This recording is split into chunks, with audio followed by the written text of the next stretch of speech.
નમસ્કાર વિદ્યાર્થી મિત્રો, એબીસી ક્લાસીસ ગાંધીનગર નામની યુટ્યુબ ચેનલમાં આપનું હાર્દિક સ્વાગત છે. આજથી તમને ખબર છે કે ટાર્ગેટ 24ના વિડીયોઝ ચાલુ થઈ ગયા છે, પણ અંગ્રેજીની અંદર વાત જરા જુદી છે.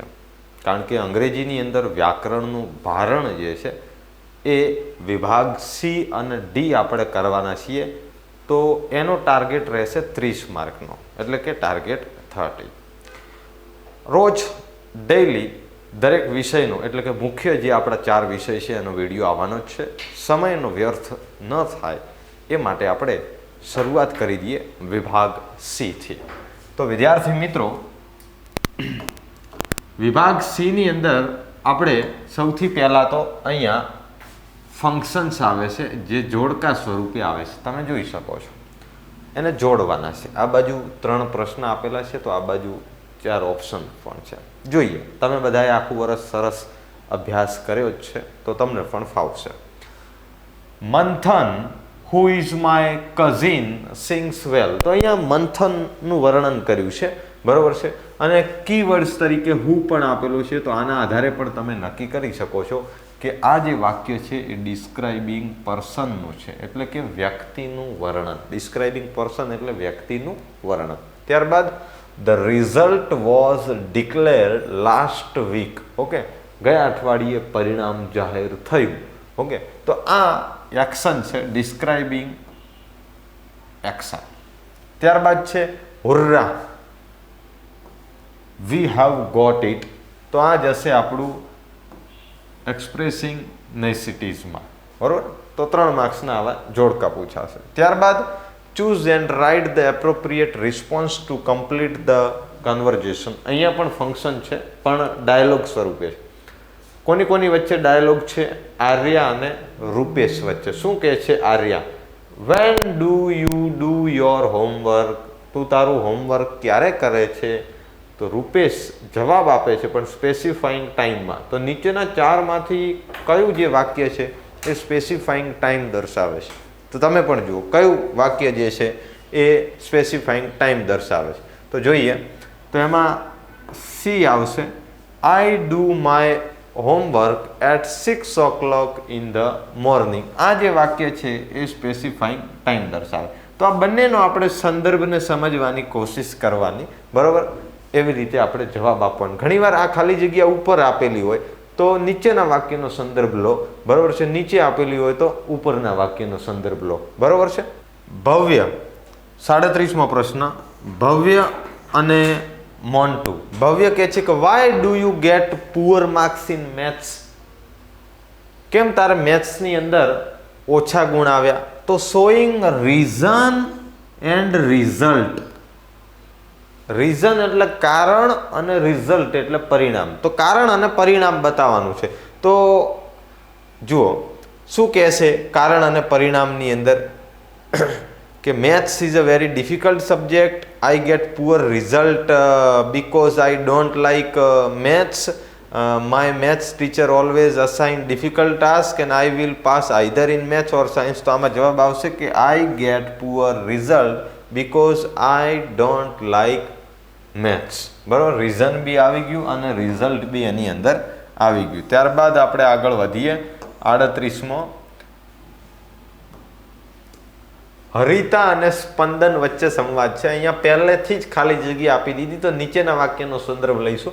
હરિતા સિકિંગ ઇન્ફોર્મેશન, માહિતી મેળવવી, અને Spandan it is near the bus station. આણે એવું કીધું કે it is near the bus station. શું કીધું હશે? એટલે આણે એવું કીધું કે તે બસ સ્ટેન્ડની નજીક છે. તો ચોક્કસપણે એણે માહિતી મેળવવા આવું પૂછ્યું હશે કે where is the ATM? ATM ક્યાં છે? તો કે it is near the bus station. Okay. ત્યારબાદ છે complete the sentence choosing the correct option, focusing the function in the bracket, remove the back cover of the mobile, describing process. Okay, એટલે કે મોબાઈલનું જે પાછળનું કવર જે છે એને દૂર કરો. ઓકે, અને શેના માટે? મોબાઈલ. પછી છે for removing the battery, take out the battery as your mobile is not working and you can find the battery. તો remove the back cover of the mobile, take out the battery કાઢવા માટે તમારે પહેલાં મોબાઈલનો જે છે એ પાછળનું cover જે છે એ કાઢવું પડશે. પછી રુસીલ વ્હીલ શોઈંગ અલ્ટરનેટિવ એટલે વિકલ્પ દર્શાવવો. તો રુસીલ વ્હીલ વિકલ્પ દર્શાવવા માટે શું કહે છે, કયા 3 શબ્દોનો ઉપયોગ થાય છે? તો કે એક તો ઓરનો ઉપયોગ થાય છે, એક આઈધર ઓરનો ઉપયોગ થાય છે, આવી રીતે, બરાબર છે. આ તમે શબ્દો યાદ રાખી શકો છો. અને નાઈધર નોરનો પણ ઉપયોગ થાય છે. તો sing a Punjabi song and dance, make a record in running this time, bike because he is fond of riding. આમાં ડી આવશે. Study either French or English literature. જો આઈધર ઓરનો ઉપયોગ થાય છે ને. ત્યારબાદ છે Jenil danced well, indicating contrast, વિરોધાભાસ દર્શાવો, હે ને. તો વિરોધાભાસ દર્શાવવા માટે પણ અંગ્રેજીના અમુક શબ્દો છે જે તમે ફંક્શન ભણતી વખતે અગર ધ્યાન રાખ્યું હોય તો વિરોધાભાસ દર્શાવવા માટેનો એક પહેલો શબ્દ છે, જેમ કે ધો શબ્દ છે, બરાબર છે. એવી રીતે ઓલ્ધો શબ્દ છે, એ પણ વિરોધાભાસ દર્શાવવા માટે છે. બટ શબ્દ છે, યટ શબ્દ છે, આ બધું વિરોધાભાસ દર્શાવે છે. કે જૈનિલ ડાન્સ વેલ, જૈનિસે ખૂબ સરસ ડાન્સ કર્યો. પછી તો કે but he was not selected for the annual program, પણ તે એન્યુઅલ વાર્ષિક પ્રોગ્રામ માટે સિલેક્ટ થયો નહીં, બરાબર. ધો ઓલ્ધો તો હંમેશા અહીંયા શરૂઆતમાં લાગે. આ જગ્યાએ ધો અને ઓલ્ધો મોટા ભાગે શરૂઆતની અંદર લાગે છે. ત્યારબાદ આગળ વધીએ. અહીંયા આપણને પાઠ આધારિત ખાલી જગ્યા આપવામાં આવેલી છે, જોઈએ. ઓકે. તો જનરલી એડ્રેસ ડિટરમાઇન્ડ અને trifle. Generally a clever student plan well in advance, he never waste his her time in ખાલી જગ્યા. He success in his aim only because he ખાલી જગ્યા to the principal during the exam time he is confident enough to write the answers. Manan is such a ખાલી જગ્યા boy. Okay. તો ત્યારબાદ આની અંદર આવશે generally a clever students plan well in advance, he never waste his time in address. ત્યાર પછી છે he success in his aim only because he trifles the principal during the exam time, he is confident enough to write the answer. Manisha is such a determined boy. Manan is such a determined boy. આવી રીતે. પછી ફેસિનેટેડ અહીંયા આપેલું છે, ફેસિનેટેડ. 43, 44 અને 45 જે છે, okay. તો એ જે શબ્દો છે તમારા બ્લેક બકના નિયરેસ્ટ મિનિંગ છે. ફેસિનેટેડ એનો મતલબ થશે એટ્રેક્ટેડ. ત્યારબાદ છે સ્લિમ, તો સ્લિમનું થશે વેરી થીન. ત્યારબાદ વેનિશ, તો એનું થઈ જશે અહીંયા ડિસઅપિયર. આવી રીતે તમારે સિલેક્ટ કરવાના. ત્યારબાદ વિભાગ ડીની અંદર આપણે જઈએ, સેક્શન ડી. તો અહીંયા તમને ઇનડાયરેક્ટ સ્પીચ આપેલી છે. પહેલાં તો ફકરા સ્વરૂપે લખવાની હતી, પણ હવેની બોર્ડની પરીક્ષામાં તમને આવી રીતે જવાબ આપેલો હશે, વિકલ્પ તમારે લખવાના. તો મહેક પછી મારે શું મૂકવું? તો મહેક પછી અહીંયા તમે જો પ્રશ્નાર્થ ચિહ્ન હોય તો આરવી તરીકે હંમેશા આસ્ક્ડ મૂકવામાં આવે છે. Kartik, what he said about પછી માય મૂકવું. તો અહીંયા માયની જગ્યાએ શું મૂકવાનું રહેશે? તો માયના માટે સર્વનામનો ફેરફાર કરવાનું હોય છે. તો માયની જગ્યાએ શું મૂકીએ? તો એનો ફેરફાર જે છે મહેક પ્રમાણે, બોલનાર પ્રમાણે થશે. એટલે અહીંયા મૂકવામાં આવશે હર, પરફોર્મન્સ. કાર્તિક રિપ્લાઇડ પછી અહીંયા સંયોજક તરીકે શું મૂકવાનું?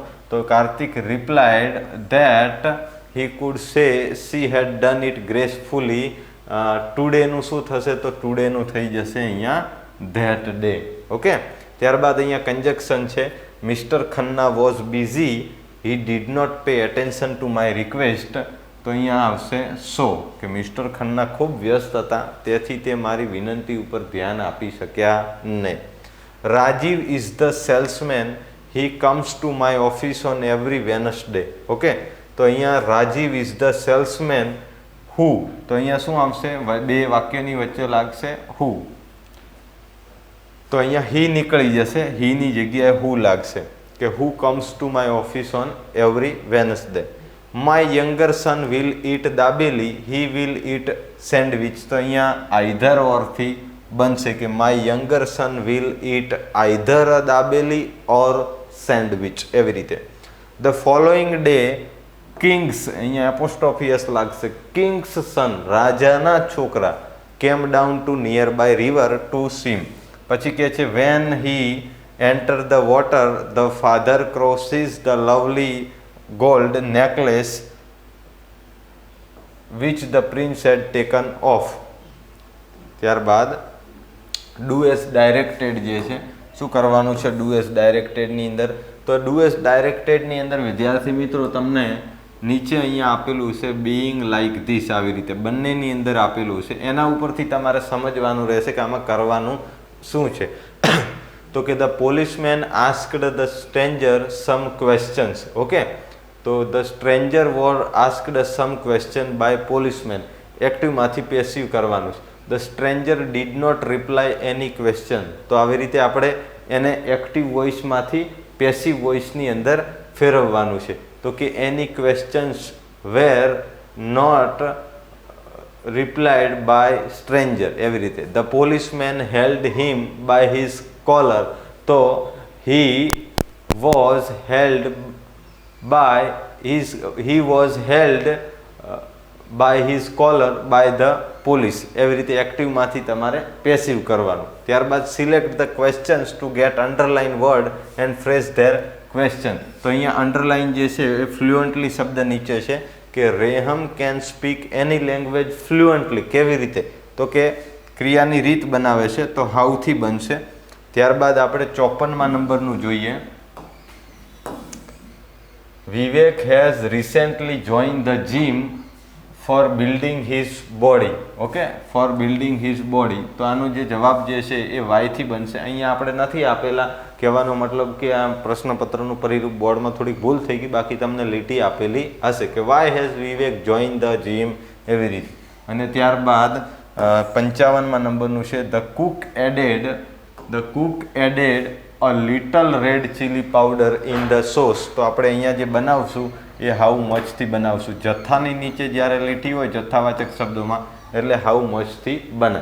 સો આ આપણો વિભાગ સી અને ડી આવી રીતે એનું વ્યાકરણનું ભારણ રહેતું હોય છે, કુલ 30 માર્ક્સનું. તો દરરોજ આપણે વિભાગ સી અને ડી સોલ્વ કરીશું. બરાબર છે? સાંભળવા બદલ આપનો ખૂબ ખૂબ આભાર. ધન્યવાદ.